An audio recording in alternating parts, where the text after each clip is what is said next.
y'all, man. The stickers, man. Y'all showed up and showed out. Much appreciated. I'm glad I can get this tie off. Pan-Africanism lives and will endure. And here's the thing about Pan-Africanism. It doesn't matter if Black people become Pan-Africanists or not. Pan-Africanism is a material reality. I'll leave you with a quote from Dr. John Henry Clark. Dr. John Henry Clark said, the racist cab driver in New York City is a better Pan-Africanism than any Black revolutionary. He said, because it don't matter if it's a Congolese, a Jamaican, or an African-American standing on that corner. He ain't picking none of y'all up because he sees us as all the same. So the reality of Pan-Africanism is that we as African people have all shared the same fate. There's been different terms: imperialism, chattel slavery, economic blockades. Our fates have been intertwined from day one. And there is no African anywhere in the world who has not risen or fallen with the African continent. If you look at Black people and the emancipation of African people, the emancipation of African people from chattel slavery was united across the Caribbean and the British Empire. White folks always talk about the domino effect. We don't listen to white people. That's why we don't read Marx. They always talk about the domino effect. If this country goes communist, they all go communist. They've been fearing that the CIA, FBI, the Mossad, MI6 or MI5, all of their intelligence agencies, all their movies, all of their exposés in fiction and in reality, they always talk about the domino effect. Because they understand when you oppress, when you create a global system of oppression and you utilize techniques developed in one place to impose them. The techniques for the suppression of the Palestinian people are being applied in St. Louis, Missouri. They're being applied in Atlanta. They're being applied in DC right now. And what they develop and the techniques for urban suppression they develop in Cop City in Atlanta, they will deploy that shit in the Congo. They will deploy that shit in Trinidad. They will deploy that shit in the favelas of Brazil. Right now, the U.S. president was financed by a South African billionaires. So their oppression is always intertwined.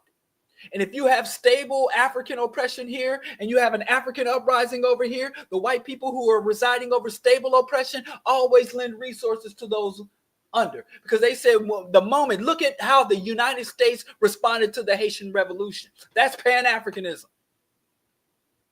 The average African couldn't read. The average African didn't have access to international news. The average African wasn't even identified as human. And they were like, them Haitians, if word gets out about what happened in Haiti, it's going to ruin things in Kentucky and Alabama and Mississippi.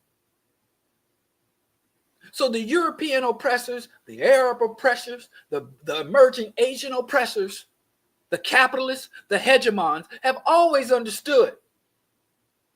If these folks over here begin to mess up, it's going to contaminate these good ones. The bad ones contaminate the good ones.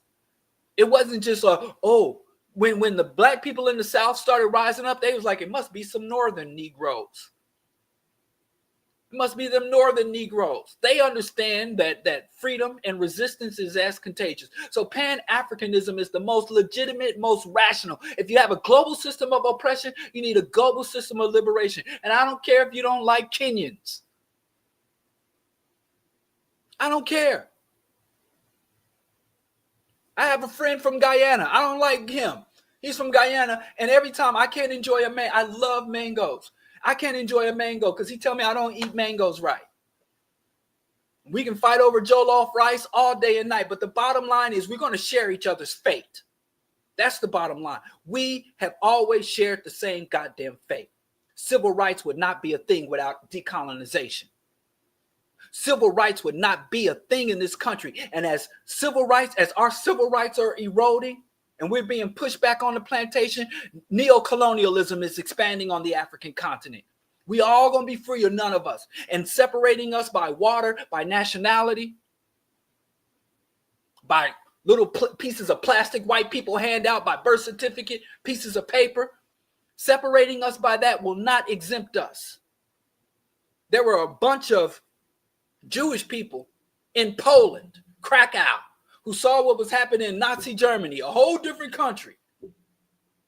Like, look at what's happening in Germany. I'm not a German. I'm Polish. And they went to bed looking at that German Jews getting gas, and they woke up the next morning and the Germans were at their door. And there was a bunch of Jews in Russia that were like, oh shit.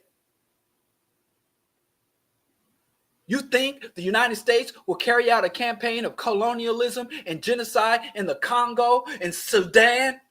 Will finance the UAE?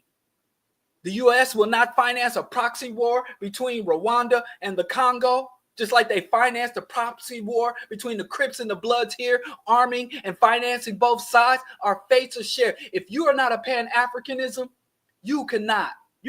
Let me stop before I say something. Every African is a Pan-Africanist. You have conscious and deliberate Pan-Africanists, and you have default Pan-Africanists. And you are either a traitor or an ally of your own people. If you reject the reality of Pan-Africanism, then you are a traitor to